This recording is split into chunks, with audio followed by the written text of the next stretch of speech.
Welcome back to Lords. We're here for County Championship cricket. Almost 2 years to the day, pretty much, since we last played here in front of a crowd. How special will that be? Yeah, it's been a long time. Great for our members to come in and watch 4 days of cricket, starting on a bank holiday Monday as well. So everyone's got the opportunity to turn up. It's nice to these last four games. Nice to have two of them here at the home of cricket. So the boys are really looking forward to getting out there and putting on a show. Doesn't make your job much easier as head coach that we've got a fairly congested schedule, and within that congested schedule there's this bizarre window of 2 or 3 weeks when we didn't have any cricket scheduled for our lads because of the 100 finishing.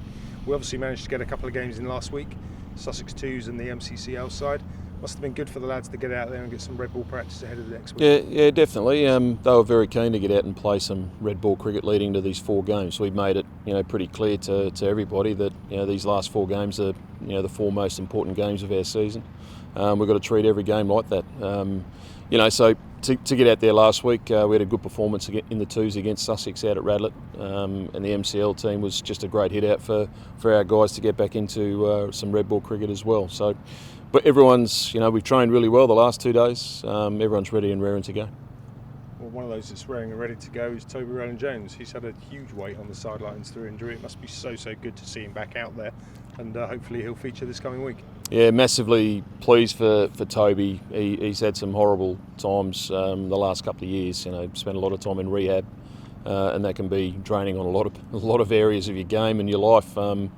Mentally it takes a massive toll, but to get him up and ready to be available for selection for this game is a tremendous effort, not only from Toby but also the medical staff behind the scenes. And the reports are he got through that four-day game against Sussex pretty well, and he is now available for selection. So it's great news for us, great news for Middlesex as a whole, great news for the membership. That is good to hear. Busy couple of weeks off the field. Mark Stoneman joins us from Surrey, who's a fantastic signing to the squad. Yeah, he is. He brings a wealth of experience, and he's just a real cool, calm head in that dressing room. He's now one of the most experienced players on the circuit. Played international cricket, so we welcome him with open arms and look forward to his contribution, not only for the end of this season but for the 3 years that he signed for us. He's a great lad. Just want him to start off really well, and something he'd thoroughly deserve. I guess he's going to, as you say, he's going to add an awful lot of experience to that side, and he's going to help those youngsters around him. But I guess it also takes a bit of pressure off Sam Robson at the top of that order, having another experienced head up there with him. Yeah, it's another way to skin the cat, trying to get some youngsters into the game as well to play their game, give them confidence scoring runs at this level. They can do it at a lower level. Rocky and Robbo at the top of the order provide a very experienced batting lineup. Both have opened the batting for England.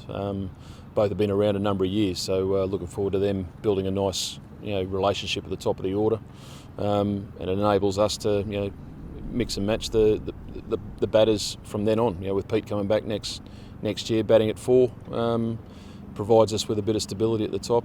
Steve Eskenazi is in a great vein of form at the moment. Long may that continue, and top 4 is looking pretty solid. And a quick word on Stephen Finn, who we announced yesterday will leave the club at the end of the season. A fantastic servant of Middlesex's for 17 years. Obviously, Finney starts a new chapter down in Sussex. Yeah, look, and it's been a decision that's not been taken, for granted. We didn't sit down and just put a line through his name. We had to sit down and really work out, how we're going to move forward as a club. Finney's been a fantastic servant for Middlesex. 17 years is a long time, but we couldn't quite get to that agreement. And I think the 3-year deal he signed down at Sussex is a great one for him. Gives him the opportunity to go and play the cricket that he wants to play. Absolutely, and the search is now on, obviously, to find a replacement top quality paceman to come in. I know you've got a short list. I'm not going to expect you to tell me who's on it, but how's progress going? Yeah, look, we're in conversation with a few, and you know what? Who knows what can happen? The international schedule changes at the drop of a hat these days. Nothing's really set in stone, particularly with T20 World Cups coming up, the end of this year and also the end of next year. So things may change rapidly with availabilities, but we've got some targets in mind. We're talking to a couple of them, and hopefully the ones that we do manage to get here will be fantastic for us. Exciting times. Obviously, Stu, these last 4 games, We want to finish the season strong. We go into it without Peter Hanscom, who's obviously now left and gone back to Australia. Yep. Tim Murtagh will take the captaincy reins. Obviously, he led us well against Leicester in that last game. Yep, he did. The boys really enjoyed the way he went about it as well, and being the senior member out there, I think it gives him a bit of drive as well to get him, focused on the game of cricket at hand to win the game. He did a fantastic job against Leicester in that win we had. So it's just to create that continuity. He's led the club well, without being captain, but now he gets a chance to lead it as captain. Absolutely. I know Stephen Ezzy must have been in your thoughts. I believe Ezzy's come to you and said he'd much rather focus on his batting. And I guess given the form he's in, hit 200 plus last week, he's been in exceptional form prior to that. I guess you struggle to argue with that.